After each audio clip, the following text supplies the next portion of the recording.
வணக்கம் நண்பர்களே, welcome to JK notes. இந்த வீடியோ நான் பார்க்க போகிறது டிஎன்இபி அசிஸ்டன்ட் இன்ஜினியர் எலக்ட்ரிக்கல் போஸ்ட்டுக்கு எலக்ட்ரானிக்ஸ் அண்ட் கம்யூனிகேஷன் இன்ஜினியர் எந்த வகையில் ப்ரிப்பேர் பண்ணால் இந்த எக்ஸாம் கிளியர் பண்ண முடியும்னு பார்க்க போகிறோம். ஃபர்ஸ்ட் இந்த டிஎன்இபி அசிஸ்டன்ட் இன்ஜினியர் எலக்ட்ரிக்கல் போஸ்ட்டுக்கு எக்ஸாம் பேட்டர்ன் பார்த்துருவோம். எக்ஸாம் பேட்டர்ன் பொறுத்த வரைக்கும் பார்த்தீங்கன்னா 3 பார்ட் இருக்கும். Part 1, part 2 and part 3. Part 1ல பார்த்தீங்கன்னா இன்ஜினியரிங் மேத்தமெட்டிக்ஸ் இருக்கும். இன்ஜினியரிங் மேத்தமெட்டிக்ஸ் பொறுத்த வரைக்கும் பார்த்தீங்கன்னா நம்பர் ஆஃப் கொஸ்டின் வந்து 20 கொஸ்டின்ஸ் இருக்கும். ஒரு கொஸ்டினுக்கும் 1 மார்க் இருக்கும். அதனால டோட்டல் மார்க் பார்த்தீங்கன்னா 20 இருக்கும். அதுக்கப்புறம் பார்ட் 2ல பார்த்தீங்கன்னா பேசிக் இன்ஜினியரிங் அண்ட் சயின்சஸ் இந்த டாபிக்ஸ் இருக்கும். ஸோ இதில் பார்த்தீங்கன்னா நம்பர் ஆஃப் கொஸ்டின் 20 இருக்கும்.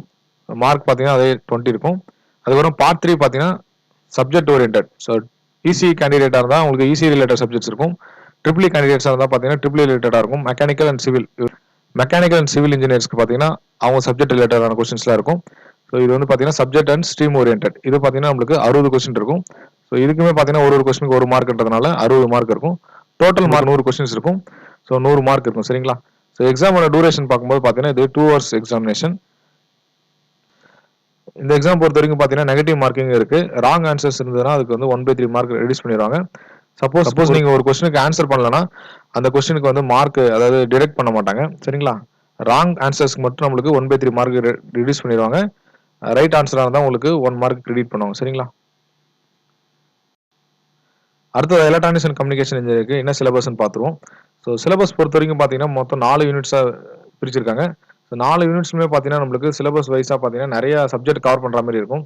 யூனிட் 1ல பொறுத்த வரைக்கும் பார்த்தீங்கன்னா நம்மளுக்கு circuit analysis, electronic devices, electronic circuits, digital electronics, linear integrated circuit, அதுக்கப்புறம் பார்த்தீங்கன்னா மெஷர்மெண்ட் அண்ட் இன்ஸ்ட்ருமெண்டேஷன், அதுக்கப்புறம் பார்த்தீங்கன்னா measurements and instrumentation, micro processor and its application இந்த சப்ஜெக்ட்ஸ்லாம் இருக்கு. இந்த சப்ஜெக்ட்ஸ்லாம் மெயினாக பார்க்கும்போது பார்த்தீங்கன்னா ரொம்ப இம்பார்ட்டன்டான டாபிக்ஸ் மட்டும் தான் கொடுத்துருப்பாங்க. சரிங்களா? ஸோ டீடைல் சிலபஸ் பார்க்கும்போது என்னென்ன டாபிக்ஸ்லாம் அதில் கேட்டிருக்கான்னு பார்ப்போம். ஸோ யூனிட் 1 பொறுத்த வரைக்கும் பார்த்தீங்கன்னா இந்த சப்ஜெக்ட்ஸில் இருக்கிற இம்பார்ட்டன்டான டாபிக்ஸ்லாம் வந்து நம்மளுக்கு எலக்ட்ரானிக்ஸ் அண்ட் கம்யூனிகேஷன் இன்ஜினியரிங் சிலபஸில் இருக்கு. அடுத்ததாக செகண்ட் யூனிட்ல பார்த்தீங்கன்னா நம்மளுக்கு electromagnetic fields, EM waves and wave guides, antennas and propagation, microwave engineering இந்த 4 சப்ஜெக்ட்ஸில் இருக்க இம்பார்ட்டன்டான டாபிக்ஸ்லாம் இருக்குது. சரிங்களா? அடுத்த தேர்ட் யூனிட் பார்த்துருவோம். தேர்ட் யூனிட் பொறுத்த வரைக்கும் பார்த்தீங்கன்னா கம்யூனிகேஷன் தியரி அண்ட் சிஸ்டம்ஸ், அதுக்கப்புறம் digital communication, computer communication networks, optical communication இந்த சப்ஜெக்ட்ஸில் இருக்கிற இம்பார்ட்டன்ட் டாபிக்ஸ்லாம் இருக்குது. அதுக்கப்புறம் பார்த்தீங்கன்னா யூனிட் 4 பொறுத்த வரைக்கும் பார்த்தீங்கன்னா signal system, digital signal processing, control system இந்த சப்ஜெக்ட்ஸில் இருக்க இம்பார்ட்டன்டான டாபிக்ஸ்லாம் இருக்குது. சரிங்களா? இதுதான் பார்த்தீங்கன்னா எலக்ட்ரானிக்ஸ் அண்ட் கம்யூனிகேஷன் இன்ஜினியரிங்கோட சிலபஸ் ஓவர்வியூ. சரி, அடுத்ததாக கொஸ்டின் பேப்பர் அனாலிசிஸ் பார்ப்போம். ஸோ இதில் பார்த்தீங்கன்னா நான் மெயினாக எக்ஸ்பிளைன் பண்ணியிருக்கிறது டிஎன்இபி அசிஸ்டன்ட் இன்ஜினியர் எலக்ட்ரிக்கல் போஸ்ட்டுக்கு இசி பேப்பரில் இருந்து எடுத்து எக்ஸ்பிளைன் பண்ணியிருக்கேன். ஸோ 2018 இசி கொஸ்டின் பேப்பர் எடுத்து எக்ஸ்பிளைன் பண்ணியிருக்கேன். இதில் பார்ட் 3 பார்த்தீங்கன்னா இசி டாபிக்ஸில். சரிங்களா? இசி டாபிக்ஸ் பொறுத்த வரைக்கும் பார்த்தீங்கன்னா 4 யூனிட்ஸ் இருக்குது. 4 யூனிட்ஸில் பார்த்தீங்கன்னா யூனிட் 1லேருந்து நம்மளுக்கு 17 கொஸ்டின் கேட்டிருந்தாங்க. ஸோ யூனிட் வைஸ் மார்க் பார்த்தீங்கன்னா 17 மார்க் இருந்தது. அதுக்கப்புறம் யூனிட் 2ல பார்த்தீங்கன்னா 16 கொஸ்டின் கேட்டிருந்தாங்க. ஸோ 16 மார்க் இருந்தது. அதுக்கப்புறம் 3ல பார்த்தீங்கன்னா 16 கொஸ்டின் கேட்டிருந்தாங்க, 16 மார்க் இருந்தது. யூனிட் 4லையுமே பார்த்தீங்கன்னா 16 கொஸ்டின் கேட்டிருந்தாங்க, 16 மார்க் இருந்தது. ஸோ 2018 கொஸ்டின் பேப்பர் பொறுத்த வரைக்கும் பார்ட் 3 டெக்னிக்கல் சப்ஜெக்ட்ல வந்து நம்மளுக்கு 65 கொஸ்டின்ஸ் டோட்டலாக கேட்டிருந்தாங்க. இந்த 65 கொஸ்டின்ஸில் நம்ம மேக்ஸிமம் எவ்வளோ கொஸ்டின் வேணால் அட்டன் பண்ணிக்கலாம். ஆனால் அவங்க ஃபர்ஸ்ட் கிரெடிட் பண்ணுறது பார்த்தீங்கன்னா மேக்ஸிமம் கரெக்ட் ஆன்சர்ஸ் பார்த்தீங்கன்னா 60 கொஸ்டின்ஸ் மட்டும் தான் உங்களுக்கு மார்க் அலோகேட் பண்ணுவாங்க. ரிமைனிங் இந்த 65 கொஸ்டினும் எந்த வகையில் பிரித்து கேட்டிருந்தாங்கன்னு பார்ப்போம். ஸோ பார்த்தீங்கன்னா நேச்சர் ஆஃப் கொஸ்டின்ஸில் பார்த்தீங்கன்னா நியூமெரிக்கல் டைப், அதாவது problem related and formula related questions பார்த்தீங்கன்னா மொத்தம் நம்மளுக்கு 28 கொஸ்டின்ஸ் கேட்டிருந்தாங்க. அதுக்கு 28 மார்க்ஸ் இருந்தது. அதுக்கப்புறம் நான் numerical questions, theory and concept paste questions பார்த்தீங்கன்னா நம்மளுக்கு 37 கொஸ்டின்ஸ் இருந்தது. அதுக்கு 37 மார்க் இருந்தது. சரிங்களா? இந்த பர்டிகுலர் அனலைசிஸ் வச்சு பார்க்கும்போது பார்த்தீங்கன்னா நியூமெரிக்கல் கொஸ்டின்ல 28 கொஸ்டின் கேட்டிருக்காங்க. நான் நியூமெரிக்கல் கொஸ்டின்ல 37 கொஸ்டின் கேட்டிருக்காங்க. சரிங்களா? இந்த நான் நியூமெரிக்கல் கொஸ்டின் அதாவது தியரி பேஸ்ட் கொஸ்டின்ஸ் பார்த்தீங்கன்னா நம்மளுக்கு கான்செப்ட் தெரிஞ்சாலே ஓரளவுக்கு கெஸ் ஒர்க் பண்ணா கூட நம்மளுக்கு ஆன்சர் கண்டுபிடிச்சிடலாம். ஆனால் நியூமெரிக்கல் கொஸ்டின்ஸ்ல பார்த்தீங்கன்னா பக்காவா நம்மளுக்கு ஃபார்முலா அதை சால்வ் பண்ற மெத்தட் தெரிஞ்சுதான் நம்மளுக்கு இந்த மார்க்ஸ்லாம் நம்மளால ஸ்கோர் பண்ண முடியும். ஸோ நியூமெரிக்கல் கொஸ்டின்ஸ்ல வந்து நம்மளுக்கு நிறைய ப்ராக்டிஸ் தேவைப்படும் இந்த எக்ஸாம் பொறுத்த வரைக்கும். அடுத்ததா இசி டிபார்ட்மெண்டோட டீடைல் சிலபஸ் பார்ப்போம். இந்த டீடைல் சிலபஸ் பார்க்கும்போது நம்ம இம்பார்ட்டன்டான டாபிக்ஸ்லாம் என்னன்றதையும் பார்த்துருவோம். ஸோ யூனிட் 1ல பார்த்தீங்கன்னா சர்க்யூட் அனாலிசிஸ் இருக்கு. சர்க்யூட் அனாலிசிஸில் பார்த்தீங்கன்னா DC circuit analysis, Thevenin's and Norton equivalent circuits, sinusoidal steady state analysis, transient and resonance in RLC circuits இந்த டாபிக்ஸ்லாம் இருக்கு. இதில் இம்பார்ட்டன்ட் டாபிக்ஸ்லாம் பார்த்துருவோம். இம்பார்ட்டன்ட் டாபிக்ஸ்லாம் பார்த்தீங்கன்னா கண்டிப்பாக கொஸ்டின்ஸ் வரக்கூடிய டாபிக்ஸ்லாம் பார்த்தீங்கன்னா ரெசனன்ஸ் இன் ஆர்எல்சி சர்க்யூட்ஸ் கேட்பாங்க. அதுக்கப்புறம் பார்த்தீங்கன்னா பேசிக்காக இருக்கிற டிசி சர்க்யூட் அனாலிசிஸ் கேட்பாங்க. Thevenin and Norton equivalent circuit இந்த டாபிக்ஸ்ல இருந்தெல்லாம் நம்மளுக்கு கண்டிப்பாக கொஸ்டின்ஸ் எக்ஸ்பெக்ட் பண்ணலாம். அடுத்ததா பார்த்தீங்கன்னா எலக்ட்ரானிக் டிவைசஸ். எலக்ட்ரானிக் டிவைசஸ்ல பொறுத்த வரைக்கும் பார்த்தீங்கன்னா டயோட், பைபோலார் ஜங்ஷன் டயோட், அதாவது BJT, FET, MOSFET, UJT and தைரிஸ்டர்லாம் இருக்கு. ஸோ இதுல பார்த்தீங்கன்னா கொஸ்டின் கேட்க வாய்ப்புள்ள டாபிக்ஸ்லாம் பார்த்தீங்கன்னா டயோட்ஸ், பிஜேடிலேருந்து கொஸ்டின் கேட்க வாய்ப்பு இருக்கு. ஃபெட், மாஸ்பெட்ல இருந்தெல்லாம் கொஸ்டின் கேட்க வாய்ப்பு இருக்கு. அடுத்ததா பார்த்தீங்கன்னா எலக்ட்ரானிக் சர்க்யூட்ஸ். எலக்ட்ரானிக் சர்க்யூட்ல பார்த்தீங்கன்னா small signal amplifiers using BJT and FET devices, large signal amplifiers, power supplies, feedback amplifiers, oscillators, pulse shaping சர்க்யூட்ஸ்லாம் இருக்கு. இந்த சப்ஜெக்டை பொறுத்த வரைக்கும் பார்த்தீங்கன்னா இம்பார்ட்டண்டாக கேட்கக்கூடிய டாபிக்ஸ்லாம் பார்த்தீங்கன்னா ஃபீட்பேக் ஆம்பிளிஃபையர்ஸ், ஆசிலேட்டர்ஸ், அதுக்கப்புறம் பார்த்தீங்கன்னா பல்ஸ் ஷேப்பிங் சர்க்யூட்ஸ்லையும் கேட்க வாய்ப்புகள் இருக்கு. அடுத்ததாக டிஜிட்டல் எலக்ட்ரானிக் சப்ஜெக்ட் இருக்கு. டிஜிட்டல் எலக்ட்ரானிக் சப்ஜெக்ட்ல பார்த்தீங்கன்னா logic gates, combination circuits, sequential சர்க்யூட்லாம் இருக்கு. இந்த லாஜிக் கேட்ஸ்ல பார்த்தீங்கன்னா சிம்பிளிஃபிகேஷன்ஸ்லாம் கேட்க வாய்ப்புகள் இருக்கு. காம்பினேஷன் சர்க்யூட்ஸ்ல பார்த்தீங்கன்னா நம்மளுக்கு full adder, half adder, multiplexer இந்த டாபிக்ஸ்லாம் கேட்கக்கூடிய வாய்ப்புகள் இருக்கு. சீக்வன்ஷியல் சர்க்யூட்ஸ் பொறுத்த வரைக்கும் பார்த்தீங்கன்னா கவுண்டர்ஸ் டாபிக்ஸ்லாம் கேட்க வாய்ப்புகள் இருக்கு. அடுத்தது பார்த்தீங்கன்னா linear integrated circuit. Linear integrated சர்க்யூட்ல பார்த்தீங்கன்னா operational amplifiers and its application இருக்கு. அதுக்கப்புறம் PLL, voltage regulators, A to D converter and D to A converters இருக்கு. இந்த சப்ஜெக்டை பொறுத்த வரைக்கும் இம்பார்ட்டண்டாக கேட்கக்கூடிய டாபிக்ஸ்லாம் பார்த்தீங்கன்னா A to D and D to A converters. இதில் பார்த்தீங்கன்னா கண்டிப்பாக கொஸ்டின்ஸ் கேட்பாங்க. அதுக்கப்புறம் பிஎல்எல் இருந்து கேட்க வாய்ப்புகள் இருக்கு. ஆம்பிளிஃபையர்ஸ்ல இருந்து 1 or 2 கொஸ்டின்ஸ் கேட்க வாய்ப்புகள் இருக்கு. சரிங்களா? அடுத்தது பார்த்தீங்கன்னா மெஷர்மெண்ட்ஸ் அண்ட் இன்ஸ்ட்ருமெண்டேஷன். மெஷர்மெண்ட் இன்ஸ்ட்ருமெண்டேஷன்ல பார்த்தீங்கன்னா transducers, digital instruments, display and recording systems இருக்கு. இதில் இம்பார்ட்டண்டாக கேட்கக்கூடிய டாபிக் பார்த்தீங்கன்னா இந்த டிரான்ஸ்டியூசர்ல இருந்து கண்டிப்பாக கேட்க வாய்ப்புகள் இருக்கு. அடுத்தது பார்த்தீங்கன்னா micro processor and its application. So micro processor 8085 and 8086 architecture and interfaces இருக்கு. அதுக்கப்புறம் micro controller and applications. So இதில் பார்த்தீங்கன்னா ஆர்கிடெக்சர் ரிலேட்டடான கொஸ்டின்ஸ்லாம் கேட்க வாய்ப்புகள் இருக்கு. 8085 அண்ட் 8086 இதில் ஆர்கிடெக்சர் ரிலேட்டடான கொஸ்டின்ஸ்லாம் கேட்க வாய்ப்புகள் இருக்கு. சரிங்களா? யூனிட் 1 பொறுத்த வரைக்கும் டீடைல் சிலபஸ் இதுதான். இதில் இம்பார்ட்டன்ட் டாபிக்ஸ்லாம் நம்ம அண்டர்லைன் பண்ணியிருக்கோம். இந்த டாபிக்ஸ்லாம் நீங்கள் எக்ஸாம் ப்ரிப்பரேஷன் அப்போ கொஞ்சம் இம்பார்ட்டன்ஸ் கொடுத்து படிச்சிங்கன்னா உங்களுக்கு ஸ்கோரிங் ஆப்ஷன் அதிகமாக இருக்கும். அடுத்ததா யூனிட் 2. இதில் என்னென்ன சப்ஜெக்ட் அண்ட் டாபிக்ஸ்லாம் இருக்குன்னு பார்ப்போம். யூனிட் 2 பொறுத்த வரைக்கும் பார்த்தீங்கன்னா எலக்ட்ரோ மேக்னெட்டிக் ஃபீல்ட்ஸ். அதில் பார்த்தீங்கன்னா static, electric and magnetic fields இருக்கு. அதுக்கப்புறம் time varying electric and magnetic fields இருக்கு. மேக்ஸ்வெல் ஈக்குவேஷன்ஸ் இருக்கு. இந்த சப்ஜெக்டை பொறுத்த வரைக்கும் பார்த்தீங்கன்னா நம்மளுக்கு மேக்ஸ்வெல் ஈக்குவேஷன்ஸ் இருந்து கொஸ்டின்ஸ் கேட்க வாய்ப்புகள் நிறைய இருக்கு. அதுக்கப்புறம் ஸ்டாட்டிக் அண்ட் மேக்னெட்டிக் ஃபீல்ட்ஸ் இதுலயும் கொஸ்டின்ஸ் கேட்க வாய்ப்புகள் இருக்கு. அடுத்ததாக பார்த்தீங்கன்னா டிரான்ஸ்மிஷன் லைன்ஸ் அண்ட் நெட்வொர்க்ஸ். இந்த சப்ஜெக்ட்ல பார்த்தீங்கன்னா transmission line equations, impedance matching and filters இருக்கு. இதில் இம்பார்ட்டண்டாக பார்த்தீங்கன்னா நம்மளுக்கு டிரான்ஸ்மிஷன் லைன் ஈக்குவேஷன்ஸ்லேருந்து கேட்க வாய்ப்புகள் இருக்கு. சரிங்களா? அடுத்ததாக பார்த்தீங்கன்னா EM waves and wave guides. EM wave and wave guides பொறுத்த வரைக்கும் பார்த்தீங்கன்னா guided waves, rectangular and cylindrical wave கேட்ஸ்லாம் இருக்கு. இதில் இம்பார்ட்டண்டாக கேட்கக்கூடியது பார்த்தீங்கன்னா rectangular wave guides, sometimes circular wave கேட்ஸும் கேட்க வாய்ப்புகள் இருக்கு. அடுத்ததாக பார்த்தீங்கன்னா ஆண்டனாஸ் அண்ட் ப்ராபகேஷன். இந்த சப்ஜெக்ட்ல பார்த்தீங்கன்னா aperture antennas, arrays, propagation of radio வேவ்ஸ். ஸோ இந்த சப்ஜெக்டை பொறுத்த வரைக்கும் பார்த்தீங்கன்னா ப்ராபகேஷன் ஆஃப் ரேடியோ வேவ்ஸ்லேருந்து கொஸ்டின்ஸ் கேட்க வாய்ப்புகள் இருக்கு. அதுக்கு அடுத்ததாக பார்த்தீங்கன்னா ஆண்டனா அரேஸ், அதாவது broadside array and endfire array, இந்த டாபிக்ஸ்லேருந்து கொஸ்டின் கேட்க வாய்ப்புகள் இருக்கு. அடுத்தது பார்த்தீங்கன்னா மைக்ரோவேவ் இன்ஜினியரிங். இந்த மைக்ரோவேவ் இன்ஜினியரிங் சப்ஜெக்ட்ல பார்த்தீங்கன்னா microwave tubes, semiconductor devices, passive components and microwave மெஷர்மெண்ட்ஸ்லாம் இருக்கு.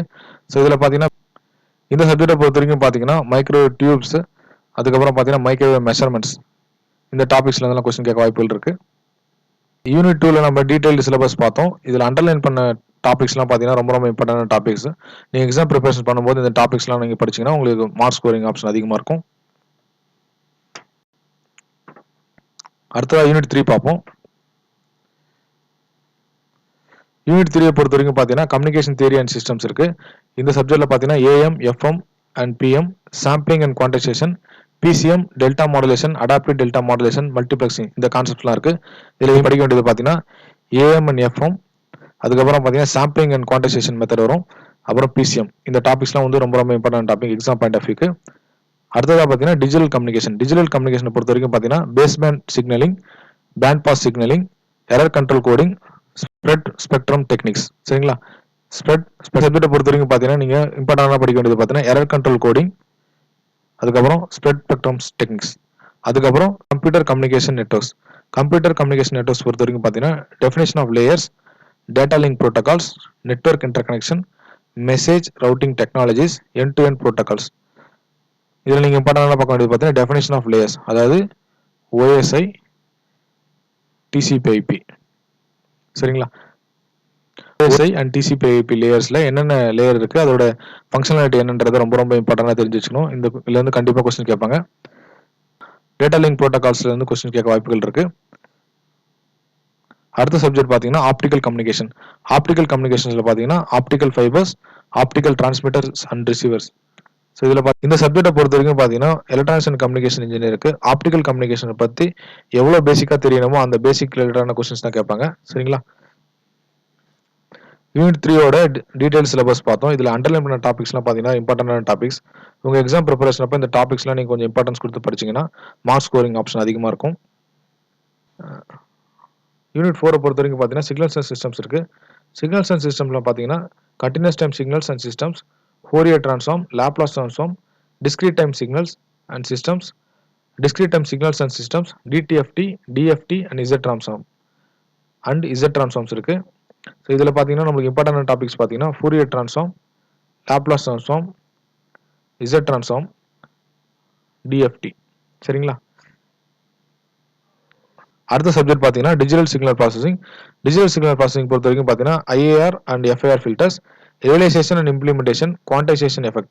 இதில் இம்பார்ட்டண்டாக உங்களுக்கு தெரிஞ்சுக்க வேண்டியது பார்த்தீங்கன்னா IAR and FIR filters, quantisation effects. சரிங்களா? அடுத்த சப்ஜெக்ட் பார்த்தீங்கன்னா கண்ட்ரோல் சிஸ்டம்ஸ். கண்ட்ரோல் சிஸ்டம் பொறுத்த வரைக்கும் பார்த்தீங்கன்னா transfer function, time and frequency response analysis, stability analysis, state variable analysis. இதில் பார்த்தீங்கன்னா இம்பார்ட்டண்டாக உங்களுக்கு தெரியக்கூடியது ட்ரான்ஸ்ஃபர் ஃபங்க்ஷன், அதுக்கப்புறம் ஸ்டேட் வேரியபிள் அனாலிசிஸ் கண்டிப்பாக கொஸ்டின் கேட்க வாய்ப்புகள் இருக்கு. ஸ்டெபிலிட்டி அனாலிசிஸ் இந்த டாபிக்ஸ்லேருந்து உங்களுக்கு கொஸ்டின்ஸ் கேட்க வாய்ப்புகள் இருக்கு. சரிங்களா? யூனிட் 4ல டீடைல் சிலபஸ் பார்த்தோம். இதில் அண்டர்லைன் பண்ணியிருக்க டாபிக்ஸ்லாம் பார்த்தீங்கன்னா இம்பார்ட்டன்டான டாபிக்ஸ். எக்ஸாம் ப்ரிப்பரேஷன் அப்போ நீங்கள் இந்த டாபிக்ஸ்லாம் ஃபர்ஸ்ட் ப்ரிஃபரன்ஸ் கொடுத்து படிச்சிங்கன்னா உங்களுக்கு மார்க் ஸ்கோரிங் ஆப்ஷன் அதிகமாக இருக்கும். இந்த வீடியோவில் நம்ம ஃபர்ஸ்ட் எக்ஸாம் பேட்டர்ன் பார்த்தோம். ஸோ எக்ஸாம் பேட்டர்ன் பொறுத்த வரைக்கும் part 1, part 2 and part 3. So இதில் எவ்வளோ மார்க் இருந்ததுன்னு பார்த்தோம். அதுக்கப்புறம் பார்த்தீங்கன்னா எலக்ட்ரானிக்ஸ் அண்ட் கம்யூனிகேஷன் இன்ஜினியருக்கு என்ன சிலபஸ் இருந்ததுன்னு பார்த்தோம். யூனிட் 1லேருந்து யூனிட் 4லேருந்து என்னென்ன சப்ஜெக்ட்ஸ்லாம் நம்மளுக்கு கவர் பண்ணியிருந்தாங்கன்னு பார்த்தோம். நெக்ஸ்ட் பார்த்தீங்கன்னா ஒரு கொஸ்டின் பேப்பர் அனாலிசிஸ் எடுத்து பார்த்தோம். இதில் பார்த்தீங்கன்னா யூனிட் 1லேருந்து 4 வரைக்கும் யூனிட் 1ல எவ்வளோ வெயிட்டேஜ், யூனிட் 2ல எவ்வளோ வெயிட்டேஜ், யூனிட் 3 அண்ட் யூனிட் 4ல எவ்வளோ வெயிட்டேஜ்னு பார்த்தோம். இது 2018க்கான வெயிட்டேஜ். இப்போ 2021ல பார்த்தீங்கன்னா நம்மளுக்கு மொத்தமே பார்த்தீங்கன்னா 60 கொஸ்டின்ஸ் வரும். பார்ட் 3ல பார்த்தீங்கன்னா 60 கொஸ்டின்ஸ் கேட்பாங்க. எல்லா யூனிட்ஸ்லேருந்தும் பார்த்தீங்கன்னா 15 கொஸ்டின்ஸ் கேட்க வாய்ப்புகள் கண்டிப்பாக இருக்குது. சரிங்களா? ஈவனாக வந்து நம்மளுக்கு ஸ்ப்ரெட் அவுட் பண்ணியிருப்பாங்க. ஸோ இதில் வந்து எந்த யூனிட்லேருந்து நம்மளுக்கு நியூமெரிக்கல் கொஸ்டின்ஸ் கேட்பாங்க, எந்த யூனிட்லேருந்து நம்மளுக்கு தியரி பேஸ் கொஸ்டின் கேட்பாங்கன்றது மட்டும் தான் டிஃபரன்ஸாக இருக்கும். மற்றபடி பார்த்தீங்கன்னா எல்லா யூனிட்ஸுமே பார்த்தீங்கன்னா ஈக்குவல் வெயிட்டேஜாக தான் இருக்கும். ஆல்மோஸ்ட் பார்த்தீங்கன்னா எல்லாமே வந்து 15 ஈச் கொஸ்டின்ஸ் கேட்பாங்க. இந்த கொஸ்டின் பேப்பர் அனாலிசிஸ் பார்த்தீங்கன்னா ஜேகே நோட்ஸ்லேருந்து எக்ஸ்க்ளூசிவாக ப்ரிப்பேர் பண்ணுறது. ஸோ இந்த அனாலிசிஸ் வச்சு நம்ம ஒரு எக்ஸாமும் டிஃபர் ஆகிறது எப்படி இந்த அனாலிசிஸ் வச்சு ஒவ்வொரு எக்ஸாமும் எந்த வகையில் டிஃபர் ஆகிறது பார்க்கலாம். எந்த சாப்டர்லேருந்து எவ்வளோ கொஸ்டின்ஸ் கேட்குறாங்க, நியூமெரிக்கல் கொஸ்டின்ஸ், நான் நியூமெரிக்கல் கொஸ்டின்ஸ்லாம் எந்த மாதிரி கேட்பாங்க, அதெல்லாம் நம்ம கொஞ்சம் அண்டர்ஸ்டாண்ட் பண்ணலாம். நீங்கள் வேற எதனா காம்படிட்டிவ் எக்ஸாமுக்கு ப்ரிப்பேர் பண்ணுறவங்களா இருந்தால் கமெண்ட் பண்ணுங்கள். ஸோ அந்த எக்ஸாம் ரிலேட்டடான கொஸ்டின் பேப்பர் அனாலிசிஸ் வந்து நம்ம சேனலில் அப்லோட் பண்ண ட்ரை பண்ணுறேன். அடுத்தது எலக்ட்ரானிக்ஸ் அண்ட் கம்யூனிகேஷன் இன்ஜினியரிங்கில் டீடைல் சிலபஸ் பார்த்தோம். யூனிட் 1லேருந்து யூனிட் 4ல என்னென்ன சப்ஜெக்ட்ஸ்லாம் இருக்குது, என்னென்ன டாபிக்ஸ்லாம் இருக்குன்னு பார்த்தோம். அதில் இம்பார்ட்டன்ட் டாபிக்ஸ்லாம் என்னென்ன இருந்தது பார்த்தோம். ஸோ நீங்கள் எக்ஸாம் ப்ரிப்பேர் பண்ணும்போது பார்த்தீங்கன்னா இந்த இம்பார்ட்டன்ட் டாபிக்ஸ்லாம் கண்டிப்பாக லீவ் பண்ணாமல் நீங்கள் எக்ஸாம் ப்ரிப்பேர் பண்ணும்போது இந்த இம்பார்ட்டன்ட் டாபிக்ஸ்லாம் கண்டிப்பாக ஃபர்ஸ்ட் ப்ரிஃபரன்ஸ் கொடுத்து படிச்சிங்கன்னா உங்களுக்கு மார்க் ஸ்கோரிங் ஆப்ஷன் அதிகமாகவே இருக்குது. சரிங்களா? இந்த வீடியோ உங்களுக்கு பிடிச்சிருந்தா லைக் பண்ணுங்கள், உங்கள் ஃப்ரெண்ட்ஸுங்களுக்கு ஷேர் பண்ணுங்கள். இது வரைக்கும் நம்ம சேனலை சப்ஸ்கிரைப் பண்ணுங்கள். உங்கள் எக்ஸாம் ப்ரிப்பரேஷனுக்கு வாழ்த்துக்கள்.